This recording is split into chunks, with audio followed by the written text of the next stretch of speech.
پہلا اثر میرے سامنے ہے عمر بن ابی قرہ کا، اور ایک واقعہ ہے، وہ بیان کرتے ہیں کہ حضرت حذیفہ جو ہیں وہ مدائن میں تھے، تو کچھ ایسی گفتگو اور باتیں کرتے تھے جو نبی صلی اللہ علیہ وسلم نے غصے کی حالت میں اپنے بعض اصحاب کے بارے میں کی تھی، تو لوگ یہ وہ بات واقعات لوگوں کو سناتے تھے حضور نے فلاں موقع پہ غصے میں فلاں کو یہ کہا، صحابی کو اس طرح ڈانٹا، ایسے کیا، فلاں کے بارے میں یہ کہا.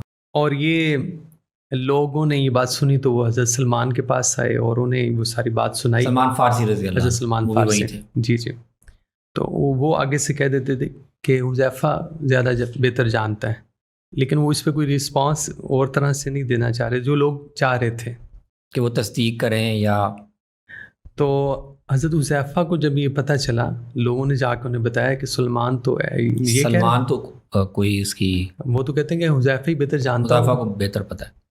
تو ان کی پھر ملاقات ہوئی غالباً، اور انہوں نے ایک گلے کے انداز میں حضرت حذیفہ نے کہا کہ آپ نے بھی وہ باتیں سنی ہوئی ہیں نبی صلی اللہ علیہ وسلم سے، اور آپ میری بات کی تصدیق یا تکذیب نہیں کرتے، تو کیا وجہ ہے؟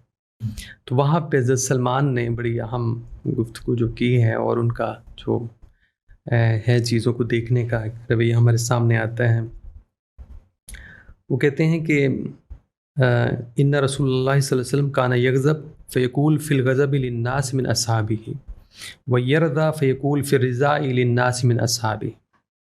تو آپ تو دونوں حالتوں میں اپنے صحابہ سے کبھی غصے کی حالت میں اور کبھی خوشی کی حالت میں بھی یہ بات کرتے تھے.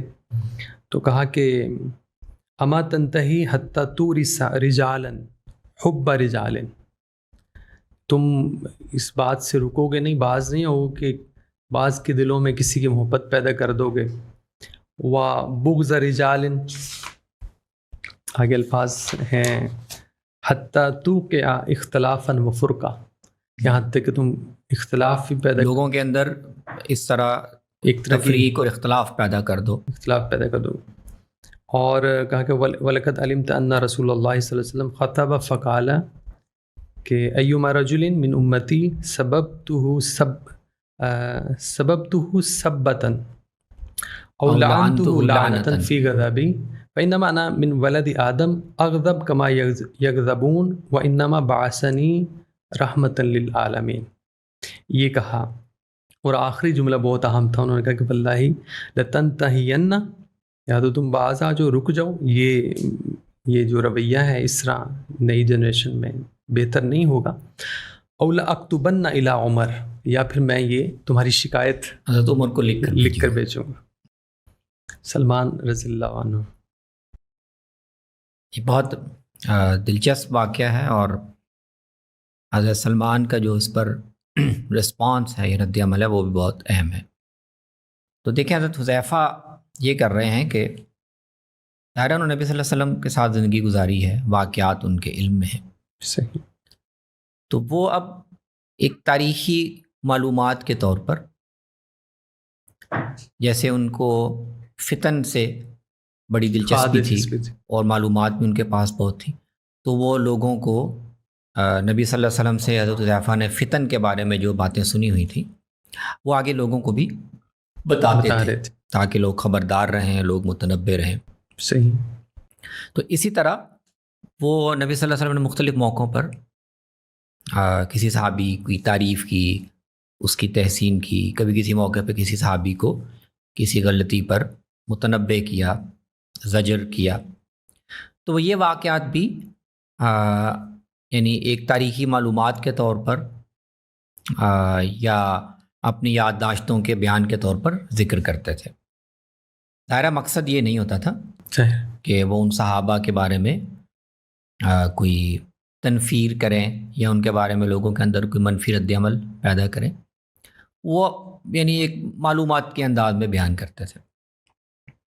لیکن حضرت سلمان نے اس کا جو یہ پہلو تھا اس کو محسوس کیا، اور پہلے تو انہوں نے ان واقعات پر کوئی تبصرہ کرنے یا تائید کرنے سے گریز کیا. بالکل. گویا یہ پیغام دیا کہ ان چیزوں کو اوائڈ کرنا چاہیے، ان واقعات کے ذکر سے یا ان باتوں کے بیان سے کوئی فائدہ نہیں، کوئی دینی مقصد تو وابستہ نہیں ہے. اور پھر اس کو جب سیدنا حذیفہ نے محسوس کیا کہ نہیں سلمان اس طرح تبصرہ کر رہے ہیں، وہ گویا بالواسطہ یہ کہہ رہے ہیں کہ پتہ نہیں حذیفہ ٹھیک کہہ رہے ہیں کہ نہیں، ان کو پتہ، ان کے محسوس ہوا کہ شاید میری تکذیب ہو رہی ہے. تو سلمان رضی اللہ عنہ اس پر ان کو یہ بات بتائی کہ تکذیب یا تصدیق کا معاملہ نہیں ہے، اصل میں یہ دیکھنا اہم ہے کہ نبی صلی اللہ علیہ وسلم کے اس طرح کے ارشادات کو یا واقعات کو بیان کرنے سے مقصد کیا ہے اور اس کا نتیجہ یا اثر کیا مرتب ہو رہا. صحیح. تو نبی صلی اللہ علیہ وسلم نے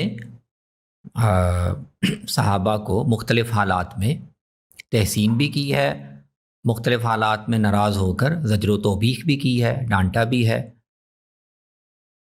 تو آپ اگر یہ واقعات بیان کر رہے ہیں اب لوگوں کو، تو اس کا کیا یعنی مقصد کیا ہے، اس سے حاصل کیا ہوگا؟ سوائے اس کے کچھ حاصل نہیں ہوگا کہ نئے لوگ ہیں نا. جی. ان کے سامنے آپ کچھ صحابہ کو آپ نے کسی موقع پہ ڈانٹا، توبیخ کی، زجر کیا، اب آپ ان کا واقعہ ذکر کریں گے تو یہ تو اس صحابی کی پوری شخصیت کیا ہے یا ان کا کردار کیا ہے اس سے واقف نہیں، یا یہ تو اس واقعہ سنیں گے اور اس صحابی سے تنفر محسوس کریں گے، اچھا ان کو تو حضور نے ڈانٹا تھا، اور پس منظر بھی وہ پس منظر بھی پورا معلوم نہیں، اور کس سیاق میں آپ نے بات کی وہ بھی نہیں، اور آپ نے واقعتاً کسی غلطی پہ ڈانٹا ہو، لیکن سننے والے اس سے کیا اثر لے رہے ہیں. تو نتیجہ یہ نکلے گا کہ کچھ صحابہ جن کی تحسین کے واقعات آپ بیان کر رہے ہیں، لوگ ان کو سمجھیں گے کہ ہاں یہ تو اچھے صحابی ہیں، اور کچھ صحابہ جن کو مختلف موقعوں پر آپ نے زجر و توبیخ کی یا تنبیہ کی یا ڈانٹا، اب وہ واقعات سن کے یہ لوگ یہ سمجھیں گے کہ اچھا وہ اچھے صحابی نہیں، تو اچھے صحابی برے صحابی کا ایک تفریق پیدا ہو جائے گی. تو آپ کیا کرنا چاہتے ہیں کہ کچھ لوگوں کے دل میں کچھ صحابہ کی محبت ڈال دیں، کچھ کی نفرت ڈال دیں، اور اس طرح لوگوں میں اختلاف اور تفریق پیدا کر دیں. تو یہ کون سا نیک کام ہے جو آپ کر رہے ہیں؟ بالکل ٹھیک. یعنی گویا وہ کہہ رہے ہیں کہ میرا رسپانس اس وجہ سے تھا کہ یہ باتیں بیان کر کے آپ مقصد کیا حاصل کرنا چاہ رہے ہیں، یا اس کا جو اثر مرتب ہو رہا ہے اس کی کیا افادیت ہے. تو اس پہلو سے آپ کو گریز کرنا چاہیے. اور پھر انہوں نے نبی صلی اللہ علیہ وسلم کی حدیث کا بھی حوالہ دیا جی کہ نبی صلی اللہ علیہ وسلم تو اپنے صحابہ کے بارے میں اور ان کا اللہ کے ہاں مقام کیا ہو، ان کے بارے میں لوگ ان کو کس نظر سے دیکھیں. آپ تو خود اتنے حساس تھے کہ اللہ تعالیٰ سے آپ نے دعا کی کہ اللہ میں اپنے صحابہ کو، اپنے ساتھیوں کو مختلف موقعوں پر انسان ہو، غصہ آتا ہے تو میں ان کو برا بھلا کہہ دوں، کسی پر لعنت کر دوں، تو یا اللہ تو نے اس کو لعنت کے طور پر اور برا بھلا کہنے کے طور پر نہیں لینا. مجھے تو رحمت للعالمین بنا کر بھیجا گیا ہے، میں کسی کو برا بھلا کہوں بھی، لعنت کروں بھی، تو نے اس کو ان کے لیے رحمت بنا دیں. واہ، بہت. تو حضور تو یہ چاہ رہے ہیں جی آپ ان واقعات کو لوگوں کے سامنے بیان کر کے تنفر پیدا کر رہے ہیں. سلمان ظاہر ہے بڑے بھی تھے، سینئر بھی تھے، ان کا بزرگ کا ایک مقام تھا، تو پھر انہوں نے آخر میں ان کو حضرت حذیفہ کو بھی ایک طرح سے ڈانٹ کہہ سکتے ہیں، بڑے تھے، انہوں نے ڈانٹ پلائی کہ یا یہ کام باز آ جاؤ ورنہ میں تمہاری شکایت دے کے حضرت عمر کے پاس بھیجوں گا کہ حذیفہ یہاں پہ یہ کام کر رہے ہیں. گویا حذیفہ کے ذہن میں تو ایسا نہیں ہے، لیکن محرک یہ نہیں ہے، لیکن وہ اس پہلو کو ایک طرح سے نظر انداز کر رہے ہیں یا توجہ نہیں دے رہے، توجہ نہیں گئی ان کی اس طرف، اور سلمان کی توجہ اس حساسیت کی طرف چلی گئی ہے، اس کے نقصان توجہ بھی دلائی اور پہلو بھی واضح کیا کہ یہ بہت اہم ہے کہ کون سی بات کن کے سامنے بیان کرنے سے وہ اس سے پیغام کیا لے رہے ہیں، اور کیا اس کی کوئی دینی ضرورت ہے، بالکل ٹھیک ہے یا نہیں ہے. بالکل سے بہت خوبصورت.